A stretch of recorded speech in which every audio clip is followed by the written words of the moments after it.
এই মজাদার ডাম্পলিং রেসিপিটি যদি আপনারা একবার বাসায় বানিয়ে সবাইকে খাওয়ান তাহলে কিন্তু কেউ আর রেস্টুরেন্টে গিয়ে ডাম্পলিং খেতে চাইবে না। তো চলুন শুরু করা যাক। প্রথমে এখানে নিব 1.5 কাপ ময়দা, 3 টেবিল চামচ কর্নফ্লাওয়ার, লবণ, 2 টেবিল চামচ তেল। এরপর একটু ভালো করে মিক্স করে নিব। মিক্স করে এরপর পানি দিয়ে ভালো করে মথে নিব, মথে একটা খামি বানিয়ে নিব।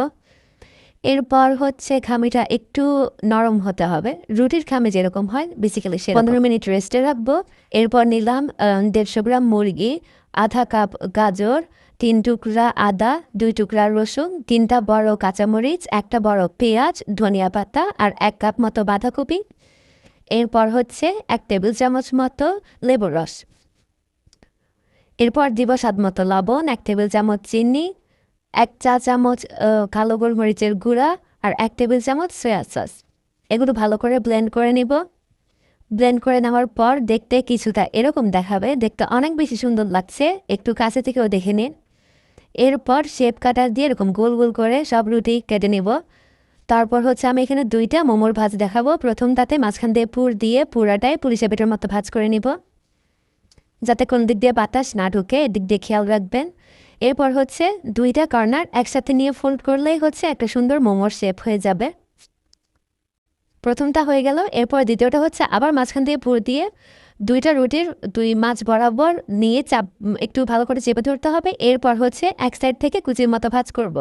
ঠিক সেমভাবে অপোজিট সাইড থেকেও কুচির মতো ভাজ করব। মোমোর ডিজাইনটা আপনারা সবসময় আপনাদের মন মতো দিতে পারেন।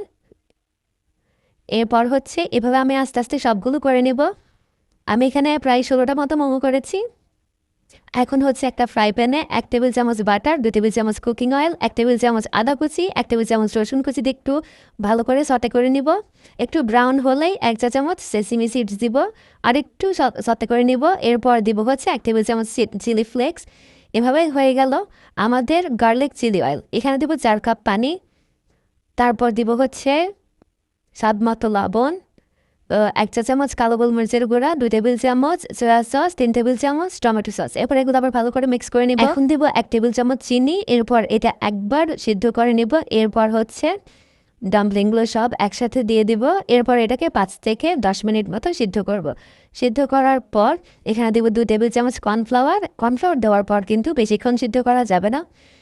এরপর কর্নফ্লাওয়ার দিয়ে এখানে দিব 4-5টা কাঁচামরিচ, 4-5টা লেবু পাতা আর 1 টেবিল চামচ লেবুর রস। এখন এটাকে 1 মিনিট সিদ্ধ করব। 1 মিনিট সিদ্ধ করার পর আমাদের ডাম্পলিং স্যুপ রেডি। আশা করি আপনারা সবাই ট্রাই করবেন এবং আমাকে অবশ্যই জানাবেন। আমি শিওর এটা আপনাদের অনেক বেশি পছন্দ হবে।